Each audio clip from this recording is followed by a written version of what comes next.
Oke, i- Apa dulu ya? isin mulai. Nggih. Ya, Bismillahirrahmanirrahim. Assalamualaikum warahmatullahi wabarakatuh. Waalaikumsalam warahmatullahi wabarakatuh. Para mahasiswa, kita lanjutkan diskusi kita secara pendidikan. Dan pada kesempatan kali ini kita akan menampilkan presentator kita, Saudara Abid Dumam tadi ya, dengan topik pendidikan India kuno ya. Ya silakan, Saudara Nggih, Abid, Pak. dimulai presentasinya maksimal 20 menit ya. Setelah itu nanti diskusi ya. Ya silakan. Nggih. Baik, teman-teman, selamat pagi semuanya. Assalamualaikum warahmatullahi wabarakatuh. Waalaikumsalam.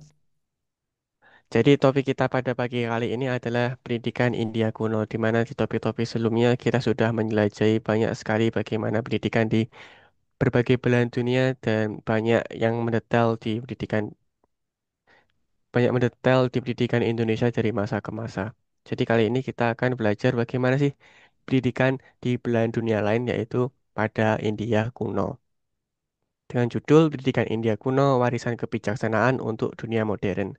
Jadi presentasi kali ini akan mengupas tuntas sistem pendidikan di India kuno dan menjelajahi bagaimana kebijaksanaan masa lalu dapat membentuk masa depan pendidikan yang modern. Jadi mengapa sih perlu mempelajari pendidikan kuno? Ya, pendidikan kuno itu jadi salah satu fondasi peradaban, di mana mempelajari sistem pendidikan di masa lalu, khususnya India kuno, dapat memberikan kita wawasan berharga tentang bagaimana masyarakat membentuk individu dan nilai-nilai.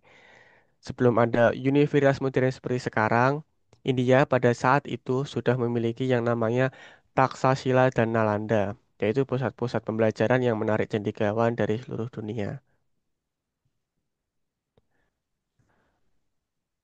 Lalu, konteks sejarah dan fondasi spiritual.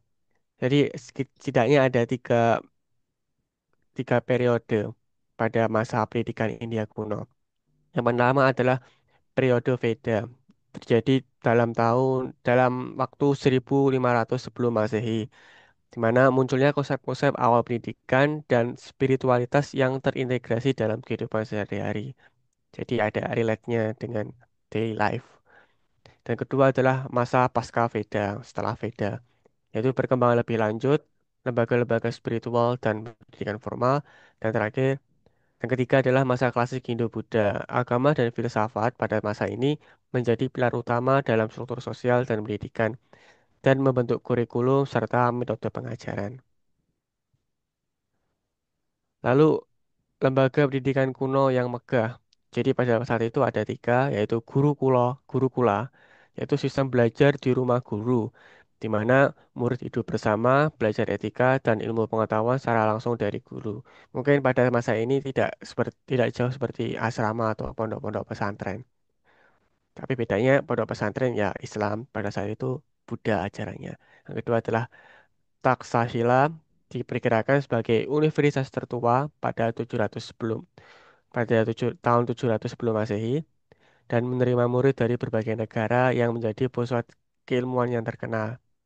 Dan yang ketiga adalah Nalanda, pusat pendidikan tinggi pada abad kelima Masehi yang terkenal di Asia Selatan dan Timur, yang menjadi mercusuar pengetahuan dan filsafat. Lalu kurikulum apa sih yang terjadi pada masa itu? Kurikulumnya cukup komprehensif atau menyeluruh dan materi ajar ya. Kurikulum pendidikan India kuno itu cukup menyeluruh, ya, cukup komprehensif, dan mencakup aspek spiritual, intelektual, dan praktikal. Tidak jauh beda seperti yang kita pelajari ya teman-teman, yaitu CPTP dan itulah yang kita jadikan target evaluasi siswa. Materinya meliputi Veda, Upanishad, dan gramatika, logika atau nyanyi, meditasi, dan Ayurveda, matematika, dan munculnya konsep nol, lalu astronomi dan ekonomi, hukum, lalu strategi perang.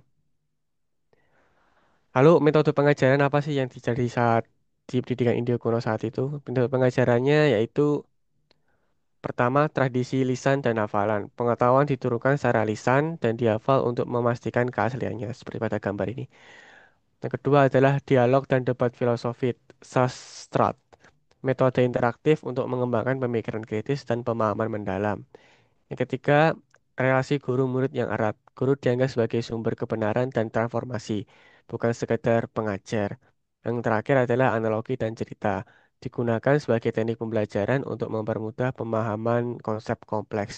Untuk poin nomor tiga, kita ketahui bersama bahwa guru pada sistem kasta menjadi yang tertinggi, di mana bahkan lebih tinggi dari para bangsawan kerajaan yang bisa-bisa dianggap sebagai perkataan guru itu adalah perkataan Tuhan atau dewa, di mana sebagai pengantar pesan dan nilai-nilai suci gitu. Terus lalu tujuan dan nilai pendidikan pada masa India kuno adalah mencapai pencerahan. Tidak jauh berbeda dari apa yang diajarkan di agama Buddha, yaitu mencapai nirvana atau moksa. Ini dia tingkatan tindakan tingkatan paling bawah adalah pembentukan karakter, di mana pendidikan sebagai jalan untuk membentuk karakter dan masyarakat yang ideal, yang bagus, yang tidak ada celah. Dan tingkatan kedua adalah Dharma, Satya, dan Ahimsa. Kebenaran, kejujuran, dan tanpa kekerasan sebagai nilai inti yang ditanamkan di pendidikan India kuno. Dan terakhir, yaitu Moksa, pencerahan spiritual sebagai tujuan akhir pendidikan. Menjadi insan manusia yang ideal, gitu. Lalu, warisan dan refleksi untuk pendidikan modern yang bisa kita pelajari, yaitu di India kuno mungkin banyak di India kuno banyak hal yang dapat dipelajari yang ada di masa sekarang. Contohnya adalah yoga, ini adalah fotonya, Ayurveda, dan filsafat Vedanta masih dipelajari secara global. Gerakan pendidikan alternatif banyak mengambil nilai dari sistem ini. Lalu seperti yang saya bilang tadi, pendidikan India kuno itu menekankan pada nilai, value, kebijaksanaan, wisdom, dan karakter. Dan ini dapat menjadi inspirasi untuk perbaikan pendidikan masa kini. Yang dimana mungkin teman-teman merasa atau ya pendidikan masa kini hanya sekedar hafalan-hafalan saja tapi tidak ada value atau kebijaksanaan yang dapat diambil yang dapat diterapkan. Jadi ini lebih ke aktualisasi diri untuk perwujudan dari apa sih gunanya manusia hidup pendidikan India kuno saat itu. Jadi mungkin kita bisa belajar untuk mengenali diri kita sendiri agar menjadi insan yang moksa. Itu ya, begitulah. Nah, apakah sudah selesai?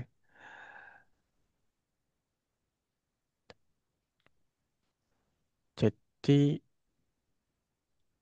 oh, jadi teman-teman itu presentasi dari saya pagi hari ini mengenai pendidikan India kuno, di mana nilai-nilai yang diajarkan di pendidikan India kuno tidak jauh dari yang namanya pencarian jati diri dan bagaimana berefek pada masyarakat sekitar. Sekian, terima kasih atas waktunya. Jika ada pertanyaan mohon ditanyakan. Terima kasih. Wassalamualaikum warahmatullahi wabarakatuh. Waalaikumsalam. Ya, terima kasih Saudara Abid Tumbang Putadi atas prestasinya tentang pendidikan India kuno ya dan bagaimana refleksinya Oke, Pak. ke masa kini. Silakan, pertanyaan lain? Ada pertanyaan barangkali? Tanggapan? Izin Izin bertanya, Pak. bertanya.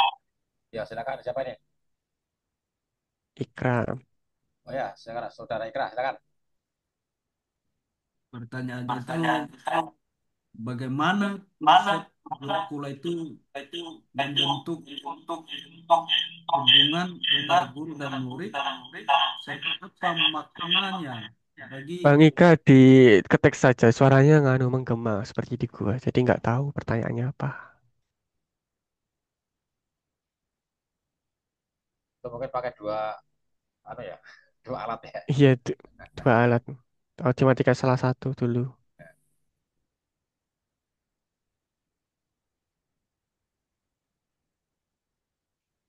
Ya, yang saya tangkap tadi bagaimana hubungan guru murid dalam sistem gurukula. Gimana hubungan? Hubungan antara guru dan siswa ya dengan murid dalam sistem gurukula. Hubungannya bagaimana? Kira-kira gitu ya. Dalam sistem apa? Gurukula. Gurukula tadi kan sudah ada ya disebutkan di gurukula itu. Oke, sekedap.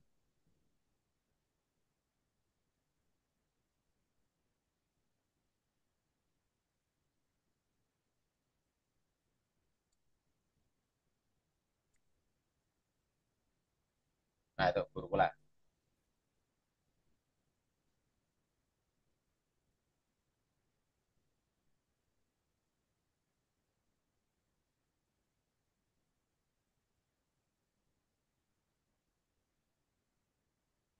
Oke, terima kasih Bang Ikra atas pertanyaannya. Apakah ada,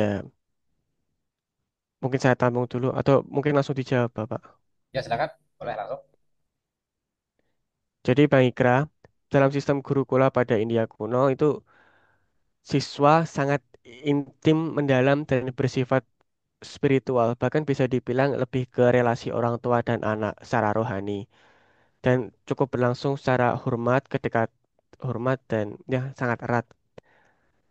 Dan guru pada saat itu tuh sebagai perwujudan dharma. Jadi bukan hanya menyampaikan pengetahuan intelektual, tapi juga menuntun siswa menuju transformasi moral dan spiritual. Mungkin kalau Bang Ikra, saya nggak tahu di pesantren seperti apa nih. Mungkin kalau Bang Ikra cukup awam mengenai dunia persilatan di Cina, murim.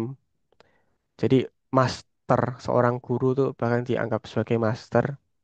Ya hidup di kultusnya, hidup di sekte, benar-benar mengikuti bagaimana kehidupan sehari-hari. Bahkan ada kalimat umum yang terkenal, setahu saya, yaitu Guru Brahma, Guru Vishnu, Guru Devo Mahaswara. Guru adalah pencipta, pemelihara, dan penghancur kebodohan. Jadi benar-benar dihormati pada titik ini akan membuat murid mencapai ya, mencapai moksa, pencerahan spiritual. Dan murid itu benar-benar harus berbakti dan melayani guru secara sukarela. Misalnya paling kecilnya yaitu membantu pekerjaan rumah tangga. Dan bahkan dalam banyak kasus pada masa India kuno, siswa tidak membayar uang. Jadi ya hanya menyumbang tenaga dan bakti. Dan proses pendidikannya itu benar-benar dalam mendalam, benar-benar sangat mendalam dan sangat personal. Jadi ya pada titik sebagai murid mengamati bagaimana guru dalam kehidupan sehari-hari. Begitu. Ya, contoh paling real dekat dengan kita seperti mungkin di pesantren gitu. Hidup dengan murid lain dan ya lihat gurunya. Bahkan hubungannya sampai seumur hidup. Gitu Pak Ikra. Itu saja jawaban dari saya. Ya, itu gambarnya tentang hubungan guru murid pada sistem gurukula di India kuno, Saudara Ikra.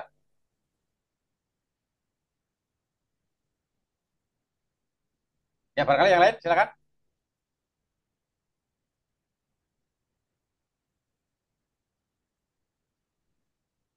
Ya, baiklah saya sedikit tambahkan ya ini tentang sistem gurukula ya. Ini memang ciri khas pendidikan India kuno ini dengan sistem salah satunya adalah sistem gurukula ya. Yang ya tadi sudah panjang dijelaskan oleh Saudara Abid ya bagaimana hubungan antara guru dan murid dan bagaimana suasana pendidikan di dalam sistem ini ya antara guru dan muridnya itu sudah seperti sebuah keluarga ya dan mereka tinggal di satu tempat ya sehari di situ. Misalnya gurunya ini punya pekerjaan, siswanya membantu ya, muridnya membantu ya. Nanti di masa-masa ada waktu dia akan belajar, belajar agama, belajar pelajaran lain ya. Itu di waktu-waktu gurunya itu tidak bekerja ya. Itu ya seperti anak dengan orang tua di rumah lah ya. Itu ya memang terjadi intimasi yang kuat ya antara guru dan siswa. Nah, itulah salah satu yang uh, menurut beberapa ahli sistem gurukula inilah yang diadopsi di Indonesia itu menjadi sistem di pesantren. Itu kan mirip-mirip sekali ya. Pesantren kan begitu ya. Siswa ya apa, yai santri tinggal di satu tempat ya, satu lokasi ya. Ya 24 jam penuh gitu ya. Dan sangat erat hubungannya ya. Ya. Kayak itu seperti orang tua bagi santri ya. Orang tua kedua lah ya, orang tua kedua setelah orang tua kandung gitu. Ya seperti hubungan antara anak dan orang tua ya. Itu yang menurut beberapa ahli sampaikan bahwa sistem gurukula ini atau pesantren itu mengadopsi ya sistem gurukula dari pengaruh-pengaruh pada masa India kuno ya. Hanya kemudian muatan pembelajarannya yang diganti menjadi pembelajaran agama Islam. Dan sekalipun ada yang berpendapat bahwa sistem pesantren ini merupakan pengaruh langsung dari Timur Tengah ya, model beragam Timur Tengah, di sana juga ada model yang seperti pondok ya, bahkan pondok itu di apa, uh, serapannya dari kata bahasa Arab pondok ya, yang artinya asrama ya. Di daerah Timur Tengah juga ada pendidikan model seperti pondok pesantren juga ya, yang berasrama itu. Nah ini juga ya ada dua pendapat itu ya, ya mana pendapat yang paling tepat ya. Ya ini uh, memang begitu ya. Realitasnya ada dua pendapat itu. Ada yang mengatakan sistem pesantren ini mengadopsi dari sistem gula, ada juga yang langsung berat itu langsung ya taruh dari. Ya gitu kira-kira gambarnya ya. Silakan yang lain.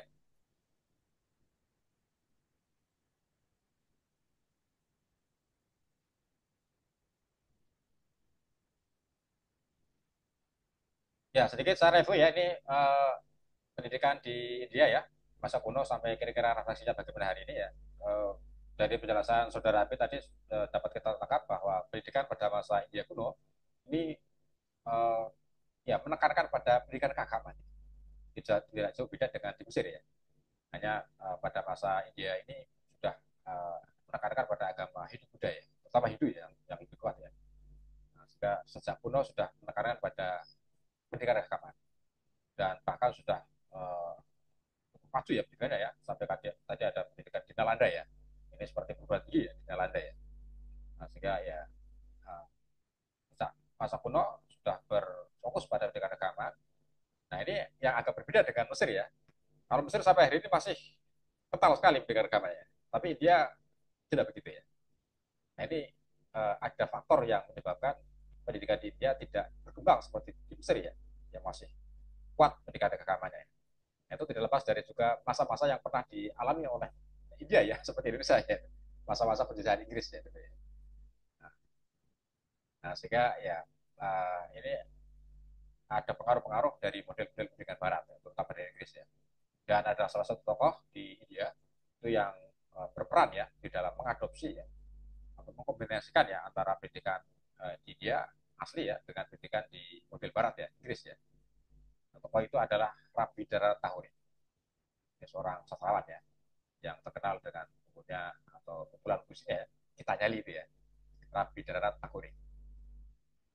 Ini dia berusaha ya mengadopsi ya, pendidikan model Inggris dan dikombinasikan atau dipadukan lah ya dengan pendidikan di India. Nah, sehingga kemudian ini hampir mirip-mirip ya perkembangan pendidikannya dengan Indonesia ya gitu ya karena ada perpaduan antara pendidikan model Timur India dengan model Barat ya Inggris nah, sampai hari ini. Nah biasanya pada umumnya kalau di model-model pendidikan keagamaan itu kan banyak berpusat di tempat-tempat ibadah ya atau kuil-kuil ya atau kalau di rumah-rumah tokoh agama tadi ya dan banyak dilakukan di dalam kelas biasanya ya. Nah, sementara pengaruh-pengaruh pendidikan barat ini biasanya banyak terjadikan pendidikan-pendidikan di luar kelas ya karena ya pendidikannya cenderung liberal ya dengan filsafat yang aliran yang liberal ya sudah banyak apa ya pembelajaran tidak hanya di kelas ya tapi ya memadukan juga dengan pendidikan di luar kelas. Jika sampai-sampai ini ada ungkapan yang cukup terkenal ya dari Rabbi Dara Tagore ya tentang bagaimana menggambarkan dia memadukan antara pendidikan Inggris ya Barat dengan India ya. Ya ungkapannya apa? Janganlah bawa, janganlah membawa pohon-pohon ke dalam kelas. Ini ungkapan biasa ya. Janganlah membawa pohon-pohon ke dalam kelas, tapi bawalah kelas ke bawah pohon-pohon. Nah ini kata-kata dari Rabbi Dara Tagore ya. Artinya janganlah membawa pohon-pohon ke dalam kelas. Ya bukan berarti pohon itu langsung dibawa ke kelas ya, kan nggak mungkin ya, masih nggak kuat. Artinya pohon itu kan salah satu sumber belajar di luar kelas ya. Itu jangan hanya dibawa, itu jangan hanya membawa pohon ke dalam kelas ya. Artinya jangan hanya membawa sumber belajar dari luar ke dalam kelas, tapi bawalah kelas ke bawah pohon-pohon. Artinya belajarlah langsung ke sumbernya ya, sumber belajarnya, datanglah ke sana gitu. Di bawah pohon-pohon. Artinya sumber belajar itu ya datanglah ke sana gitu ya. Ini kan ya itu. Ya dia ingin menggambarkan bagaimana pembelajaran tidak hanya di dalam kelas lah kira-kira ya, tapi juga di luar kelas. Ya. Nah, itu nanti juga mirip-mirip dengan Indonesia ya. Misalnya tokoh kita, pendidikan kita Ki Hajar Dewantara ya, itu kan begitu ya. Padukan antara pendidikan asli Indonesia dengan pendidikan pengaruh Barat ya. Sehingga jadilah taman siswa. Kira-kira gitu. Mirip-mirip lah. Ya gitu, silakan barangkali yang pertanyaan lain.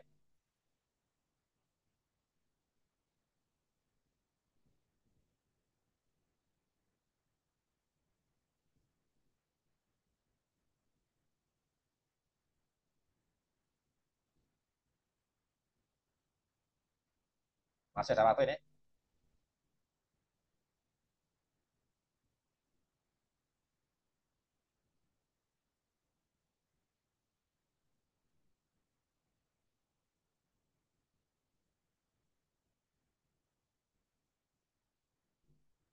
Cukup. Atau ada tambahan dari Abid?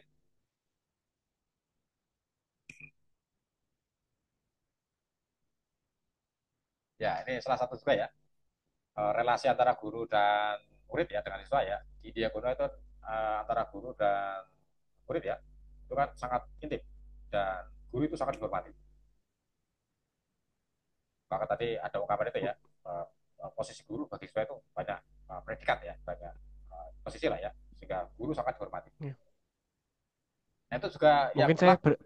Yang itu juga mirip-mirip suasananya di pesantren ya. Nah itu kan kiai ustadz kan sangat dihormati ya. Sehingga ya kalau bertemu itu salaman, cium tangan ya. Bahkan cium tangannya tidak hanya satu dua kali ya, bisa bolak-balik gitu ya. Nah itu gambaran betapa santri ya, siswa itu sangat menghormati guru. Nah, itu juga ada kemiripan dengan di guru-guru tadi ya, sangat menghormati guru. Nah itu berbeda dengan tradisi pendidikan di daerah negara barat ya, antara guru dan siswa kadang-kadang seperti teman gitu ya. Kadang-kadang mengambil gurunya ya, mengambil dosennya itu nama saja gitu ya. Nah itu ya, artinya ya karena tradisi di masa lampau itu berpengaruh hingga hari ini ya, sehingga memiliki suasana pendidikan yang ya berbeda gitu. Ya, tapi itu salah satu dampaknya bagi negara-negara seperti Indonesia itu begitu besarnya ya peran guru dalam pendidikan dalam pelajaran ya. Nah itu ya akhirnya ya pendidikan yang berusaha pada guru itu yang cukup ini ya cukup kental ya. Di India juga begitu, di Indonesia juga itu termasuk terutama di pesantren ya. Walaupun kemudian ada berbagai perkembangan ya, ya karena tuntutan perkembangan ya, misalnya pesantren yang sekarang sudah memiliki pendidikan umum yang suasana pendidikannya itu berpusat pada siswa ya kira-kira gitulah ya silakan lagi di Filipina kemarin suasana pendidikannya gimana Abid? Antara hubungan antara guru mahasiswa dengan dosen. menurut saya tidak jauh berbeda, Pak. Tetapi mungkin lebih terbuka lagi karena kan untuk kultur, salim, dan sebagainya tidak ada, nggih. Nah, ya. Itu hanya ke orang tua, tapi untuk ke orang yang lebih sepuh, tapi untuk ke guru tidak ada hal seperti itu. Jadi untuk dalam tanda kutip gojekan dengan guru gitu cukup lebih bebas lagi. Ngonten. Itu dulu waktu saya masih kuliah S1 ya itu belum ada Nggih. loh mahasiswa salim cium tangan dosennya belum ada loh ya Oh, oh gitu. karena sekarang sudah biasa ya itu sekitar, Nggih. ya, sekitar setelah reformasi mungkin ya setelah tahun 2000 ini itu sudah mulai ada tradisi itu ya. Saya juga tanya ke Hmm. dosen UNS ya, Bu ini kok ada kenal ya Pak, sebuah kenalan di dosen UNS ya. Bu ini ada di UNS pun sekarang ada tradisi mahasiswa cium tangan dosennya ya. Oh ya ada. Dulu waktu saya kuliah tahun 92 sampai 97 sama sekali tidak ada itu. Tapi tahun 2000-an sini lah setelah reformasi ya. Itu kok ya mengkultur gitu ya, terbiasa gitu. Hmm. Itu mungkin barangkali ya pengaruh-pengaruh dari luar kampus ya dibawa ke kampus ya sebagai Nggih. bentuk penghormatan lah terhadap dosen kira-kira gitu ya kalau di sekolah-sekolah kan dulu jarang ya di SD, SMP, SMA ya. Eh, eh, Siswa cuma gurunya kan relatif pada ya. Tapi baru 2000-an ke sini lah baru mulai jadi tradisi.